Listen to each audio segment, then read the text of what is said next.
ada beberapa hal yang kami pikir nanti akan sangat penting di-clearkan dalam proses persidangan dan itu akan berimplikasi cukup krusial terhadap ujung dari penanganan perkara ini.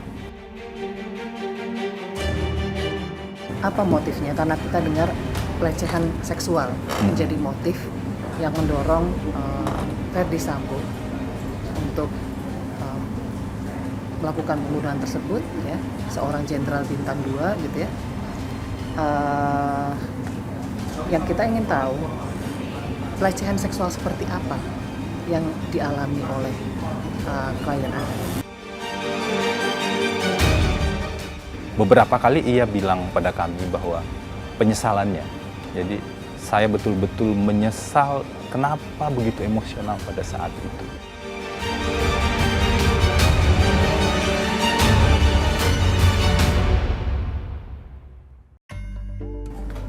Pak Febri, publik begitu terkejut saat seorang Febri Diansyah mengumumkan dirinya menjadi pengacaranya Putri Candrawati, menjadi pengacara istri Ferdy Sambo. Bang Febri sudah mengantisipasi keterkejutan ini? Sebelum memutuskan itu, ya saya menyadari posisi Bu Putri ataupun posisi Pak Ferdy Sambo kan tidak dalam posisi yang baik di mata publik. Dan saya paham betul bahwa masyarakat kita mungkin masih berpikir kalau seorang advokat mendampingi klien, maka advokat sama dengan kliennya. Padahal tidak seperti itu. Tapi saya sadar dengan pilihan ini. Saya memutuskan dengan berbagai pertimbangan yang saya yakin akan saya jalani. Maka kami akhirnya masuk dalam tim. Saya masuk dalam tim kuasa hukum Bu Putri. Tentu setelah saya pelajari berkasnya dan saya melihat ada beberapa hal yang perlu di-clearkan nanti dalam proses persidangan. Salah satu rekan Bang Febri ini ya, Novel Baswedan, bahkan secara terbuka menyuarakan ketidaksetujuannya. Tanggapan Bang Febri? Ada beberapa yang menyampaikan secara terbuka. Bagi saya, apa yang disampaikan teman-teman itu adalah bentuk kepedulian dan rasa peduli atau rasa sayang sebenarnya. Dan itu menimbulkan pertanyaan besar, kenapa akhirnya saya memutuskan untuk mengambil ini. Gitu. Saya jelaskan, saya tidak balas di publik ya, karena saya tidak ingin kasus ini kemudian bias lagi, jadi perdebatan antara Febri Diansyah dengan Novel atau dengan teman-teman yang lain. Karena selama ini kan kasus ini potensi biasnya kan sudah cukup besar ya. Saya sampaikan secara langsung melalui pesan langsung ke Bang Novel bahwa ini pilihan profesional saya. Pilihan profesional saya yang sama seperti ketika saya memilih untuk tidak mendampingi tersangka dan terdakwa kasus korupsi. Pilihan profesional saya yang sama ketika beberapa korban kejahatan lain dan sedang juga kami dampingi itu kami tangani. Jadi ini pilihan profesional saya yang saya ambil dalam keadaan sadar dengan berbagai pertimbangan dan saya akan dampingi klien secara objektif. Itu janji saya bukan pada siapa-siapa, terhadap diri sendiri. Pilihan profesional itu kan alasan yang Abang sering kemukakan ya, untuk menjadi kuasa hukum Putri Candrawati ya. Kalau saya kutip ya, ini pilihan profesional kami sebagai advokat. Kan sekaligus tentu saja kalau bicara soal profesional menjadi advokat sekaligus bicara dari segi etis, ya kan. Ini pilihan profesional seperti apa yang jadi pertimbangan Abang? Seorang advokat itu tidak membenarkan yang salah, tapi dia juga tidak menyalahkan yang benar. Dia betul-betul harus setia pada fakta. Fakta itulah yang tidak kemudian kami langsung percaya ketika ada satu informasi. Kami menggunakan prinsip professional skeptism, skeptis terhadap satu informasi saja dan kemudian kami verifikasi dengan informasi yang lain. Ada etika di sana. Etikanya adalah ya jangan kemudian membela membabi buta. Makanya pernyataan yang keluar pertama kali ketika kami konferensi pers adalah kami akan dampingi secara objektif. Bagaimana pendampingan objektif? Setia pada fakta, kita uji faktanya, dan kemudian kita diskusi dengan banyak pihak yang memang punya keahlian dan kompetensi. Makanya kami ketika baru mulai mendampingi bersama tim ya, kami langsung lakukan pengecekan kembali rumah di Magelang. Kami lihat situasinya sebenarnya seperti apa di sana, dan ternyata kami melihat ada situasi yang berbeda dengan apa yang terungkap dan mungkin apa yang ada di pikiran publik saat ini. Tapi nanti akan kita buka bersama-sama. Yang kedua, kami juga melakukan cross-check keterangan saksi-saksi tersebut. Kemudian kami diskusi dengan para guru besar yang kami percaya komitmen dan integritasnya, minta pendapat secara objektif tentang kasus ini sebenarnya bagaimana. Pembunuhan berencana, pembunuhan tanpa berencana misalnya di 338, terus kapan orang lain yang tidak menembak atau tidak membunuh secara langsung itu juga bisa dijerat. Itu banyak hal yang kami diskusikan, termasuk dengan psikolog forensik, psikolog klinis, karena untuk memutuskan melakukan suatu perbuatan itu kan adalah latar belakang kejiwaan yang sangat mempengaruhi seseorang. Jadi banyak hal yang kami lakukan, dan kami percaya ini kan baru langkah-langkah awal. Masih panjang ujian yang harus kami lalui untuk memenuhi janji pendampingan hukum objektif itu. Kemudian tadi kan Abang menyebut juga dari sisi atau segi etis, ya kan? Bisa dijelaskan maksudnya sisi etis ini seperti apa maksudnya? Ya, advokat yang memegang prinsip etika tentu saja dia setia pada fakta yang benar ya. Kalau ada fakta yang keliru, dia tidak kemudian make up itu seolah kemudian terlihat benar.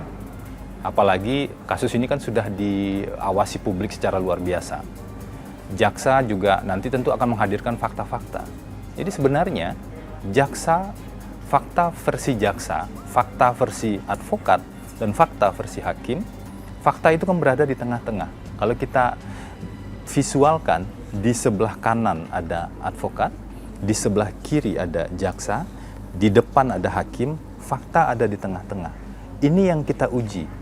Secara etis, pengujiannya tentu saja ya harus fakta yang benar dan tidak mengaburkan masalah dan tidak kemudian mencari-cari alasan membabi buta untuk membela klien, misalnya seperti itu.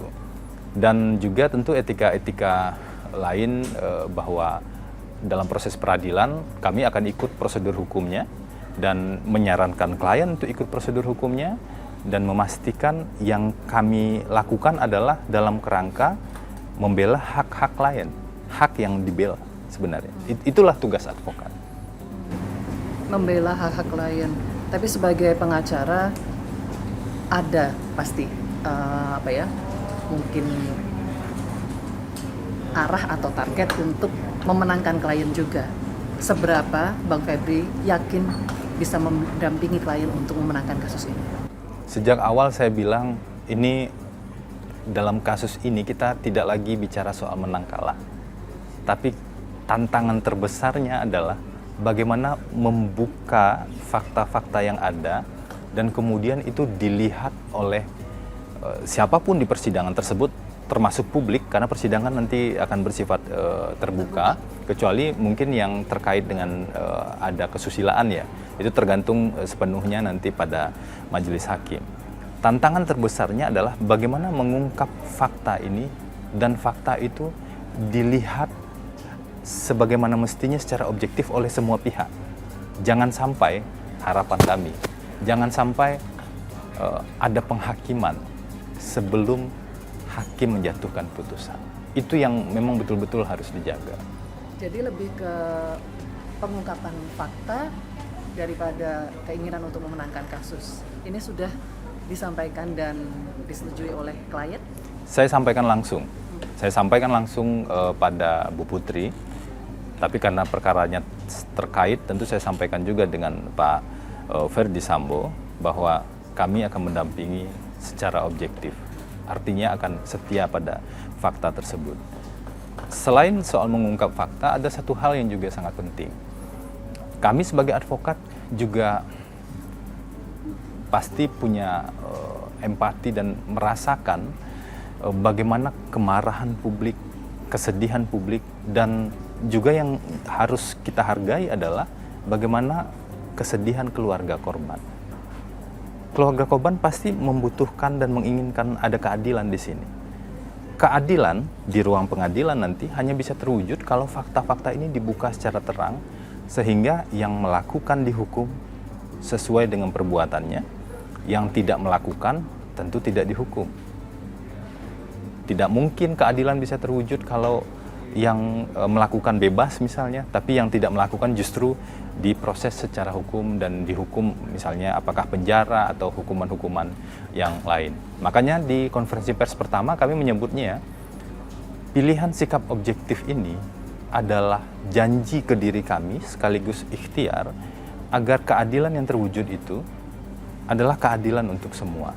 Karena hakim nanti akan memutus secara objektif dan melihat, oh ini terlibat, ini tidak terlibat, oh ini perannya kecil, ini perannya besar, sehingga betul-betul orang yang patut dihukumlah yang dihukum. Dan itu keadilan bagi korban juga menurut kami.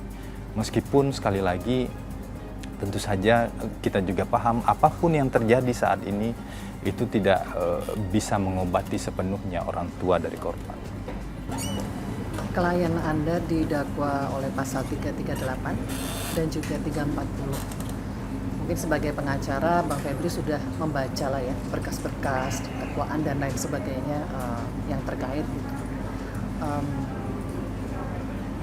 Seberapa yakin sebagai pengacara klien Anda bisa lolos dari jerat ini? Kalau misalnya peluangnya tipis sekali kan secara logika sebagai pengacara gitu ya, kenapa harus diambil tugas itu? Sebenarnya kalau kita bicara secara normatif ya, kalau bicara secara normatif, advokat itu mendampingi siapapun juga. Karena siapapun juga punya hak untuk didampingi. Tapi dalam konteks latar belakang kami memilih, tentu kami melihat setelah membaca berkas-berkas tersebut, ada beberapa hal yang kami pikir nanti akan sangat penting di-clearkan dalam proses persidangan, dan itu akan berimplikasi cukup krusial terhadap ujung dari penanganan perkara ini. Kami nggak mau bilang soal kami yakin atau tidak yakin, karena kalau kami bilang begitu mungkin kami akan mendahului proses yang akan berjalan. Jadi kami pikir proses demi proses itu kami lakukan, dan kami akan upayakan semaksimal mungkin. Kalau kami punya bukti tambahan akan kami ajukan di pengadilan. Kalau ada bukti dari jaksa, kami juga akan mendalami itu agar nanti bisa berkontribusi untuk membangun kebenaran bersama di pengadilan. Oke. Bang Febri, ini kalau kita bicara soal motif ya, dalam kasus ini ya, ini kan sesuatu yang sampai sekarang belum jelas diungkapkan gitu ya. Nah, sebetulnya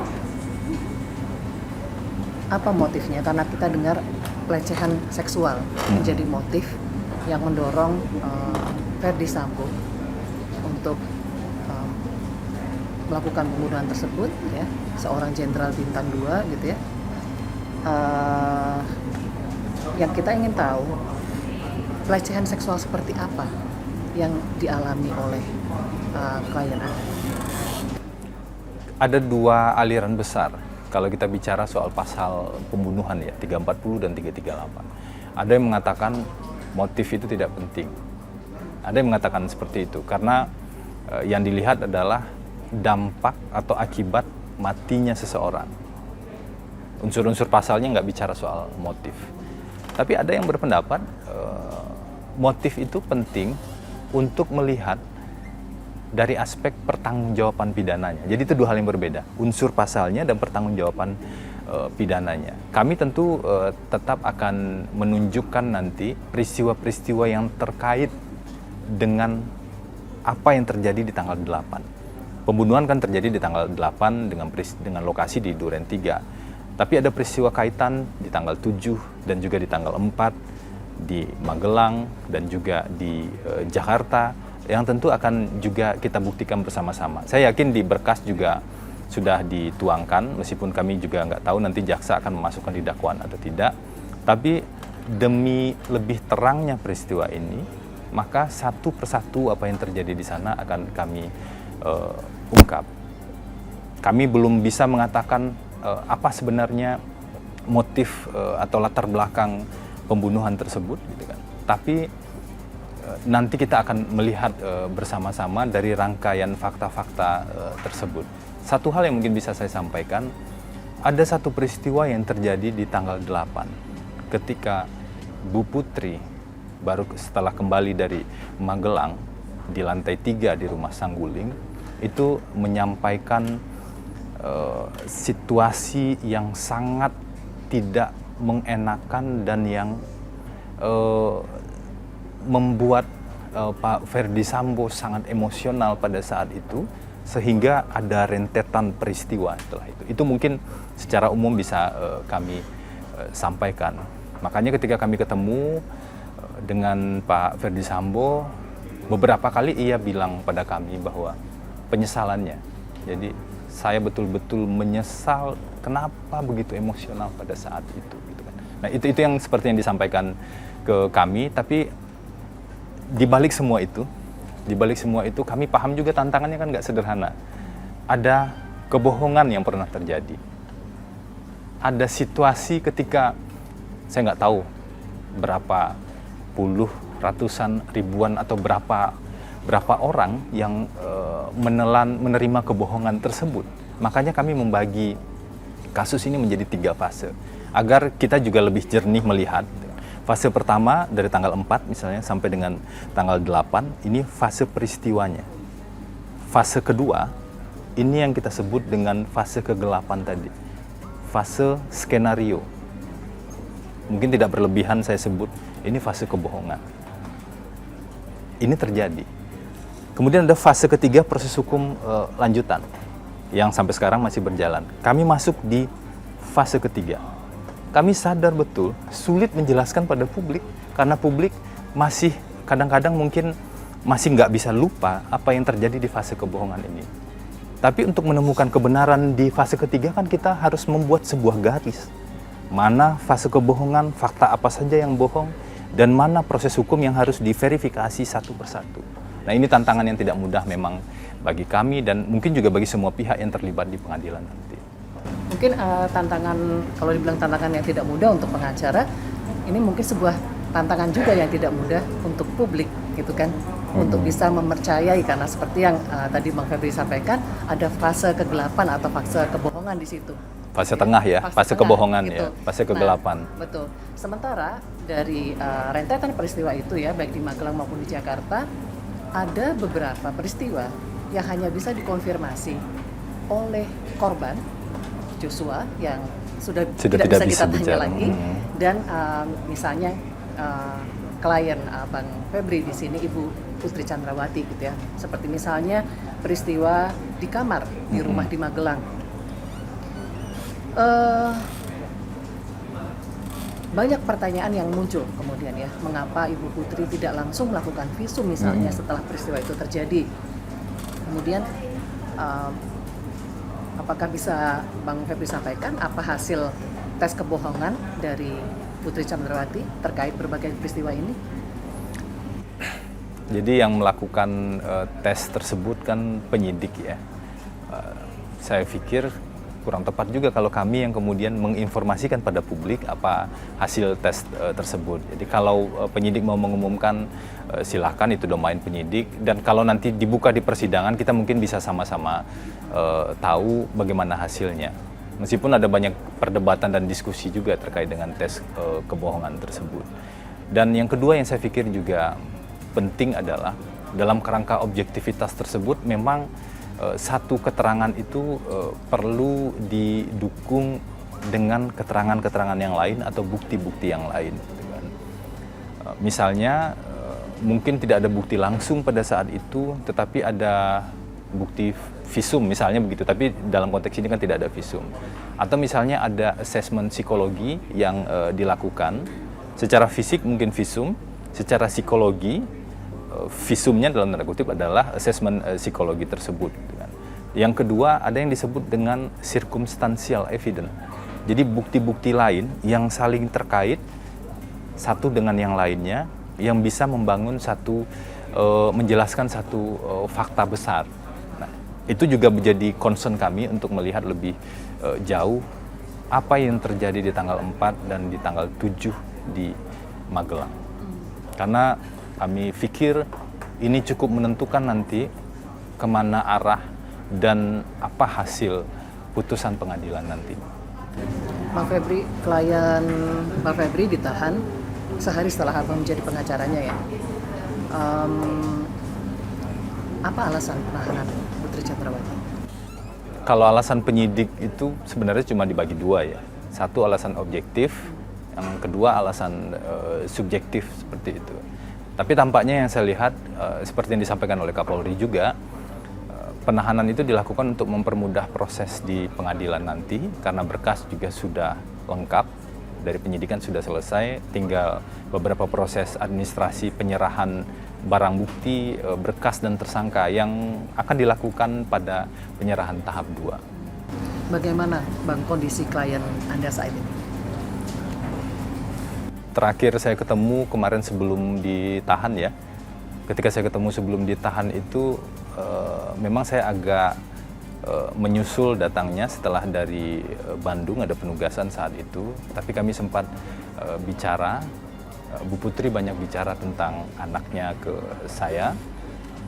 Bagaimana komunikasinya dengan anaknya, apakah anak yang sedang kuliah dan sedang menyusun tugas akhir seperti itu, atau anak yang juga sedang sekolah di Magelang dan anak yang masih 1,5 tahun ya. Jadi itu cerita terakhir sebelum turun dan kemudian Bu Putri dibawa begitu. Makanya sempat juga bicara ke teman-teman media terkait dengan hal tersebut. Tapi terakhir saya memang bilang ke Ibu, ada ketidakpercayaan yang sangat besar saat ini. Bantahan-bantahan secara langsung mungkin juga tidak akan dipercaya gitu kan. Jadi lebih baik memang yang Ibu ikhlas dan Ibu menerima ini. Meskipun pasti nggak mudah ya. Saya nggak tahu juga Bu Putri menerima apa yang saya sampaikan atau tidak. Tapi itu yang saya sarankan agar proses ini dilalui sebaik-baiknya. Karena di proses peradilan nantilah harapannya semua bisa dibuka. Dan harapannya juga semua yang melihat di proses peradilan itu bisa melihat secara proporsional fakta-fakta yang muncul tersebut. Tidak ada judgement sebelum judgement yang seharusnya misalnya di putusan pengadilan. Berarti sudah lebih banyak bisa berkomunikasi dan bercerita ya? Cerita tentang anak kemarin itu ya. Kalau di awal memang di awal kan sangat gitu kan, ya, sangat sulit. Katanya masih sangat trauma gitu kan. Waktu itu sampai LPSK yang mendatangi kediamannya juga tidak bisa memperoleh banyak informasi gitu karena katanya terlalu banyak menangis, dan LPSK sendiri menolak mendampingi klien Bang Febri karena menolak memberikan perlindungan gitu ya, karena masih belum yakin bahwa terjadi kekerasan seksual. Tanggapan apa? LPSK punya kewenangan untuk memutuskan mendampingi atau tidak mendampingi. Namun apakah tepat, ini pertanyaan reflektifnya, apakah tepat mengambil keputusan, apakah tepat menyimpulkan sesuatu, padahal assessment belum pernah dilakukan. Itu yang mungkin pertanyaan reflektif ke diri kita masing-masing. Belum bisa dilakukan assessment tapi sudah menyimpulkan sesuatu. Nah, terakhir kemarin ketika sebelum turun saya disampaikan juga oleh tim yang sudah mendampingi sebelumnya bahwa sebelum ditahan itu ada pemeriksaan kesehatan. Jadi ada sekitar 3 orang ya, 3 orang psikolog yang dari Mabes Polri yang melakukan pemeriksaan, dan memang masih ada bahasa tepatnya, bahasa awamnya mungkin masih ada trauma-trauma sampai akhirnya ada 2 obat yang diberikan. Nah, kemarin kami kan kemudian mencarikan obat tersebut gitu kan. Tapi lebih dari itu saya pikir nanti di persidangan kita mungkin akan melihat pembuktian-pembuktian dari aspek psikologis tersebut. Karena itu menentukan bagi Pak Ferdy Sambo, juga menentukan bagi Bu Putri sebenarnya hasil asesmen psikologi itu. Oke. Selama ini kan Febri Diansyah ini bisa dibilang salah satu pujaan netizen gitulah ya di sosmed gitu. Kemudian setelah mengambil posisi sebagai pengacara Putri Chandrawati, cukup bisa dibilang jadi bulan-bulanan. Apalagi kalau Anda habis mengeluarkan statement terkait klien gitu ya. Tanggapan Bang Febri? Saya sadar betul kita kan harus memilih dalam hidup ya. Dan kadang jalan yang kita pilih itu nggak selalu jalan yang manis, yang baik-baik saja. Bisa jadi itu jalan yang terjal, licin, badainya besar. Jadi saya juga sadar di jalan licin dan badai yang besar itu bisa saja saya jatuh. Tapi itu pilihan. Dan ketika ada komentar-komentar seperti itu saya terima. Jadi saya membaca. Saya membaca sebagian besar yang bisa saya baca. Karena algoritma Twitter mungkin nggak bisa semuanya juga. Jadi sebagian besar saya baca, ada juga 1-2 saya balas, kemudian saya bilang mohon maaf kalau pilihan saya mengecewakan. Menurut saya mereka komen seperti itu atau bahkan menyerang, itu karena peduli, karena rasa sayang tadi, atau bisa jadi memang ada informasi yang belum diketahui. Jadi saya pikir saya diberikan waktu untuk nanti membuktikan itu satu persatu.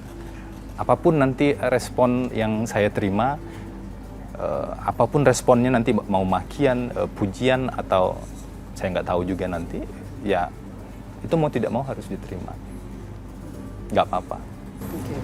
Dari seorang pegiat anti korupsi menjadi pengacara istri Verdi Sambo ya, yang sangat menjadi sorotan kasusnya sekarang itu. Sudah dipertimbangkan konsekuensinya tadi. Bagaimana dengan keluarga? Sebelum pengambilan keputusan yang besar, pasti saya bicara dengan keluarga. Saya bicara dengan orang tua, saya bicara dengan guru-guru saya. Gitu.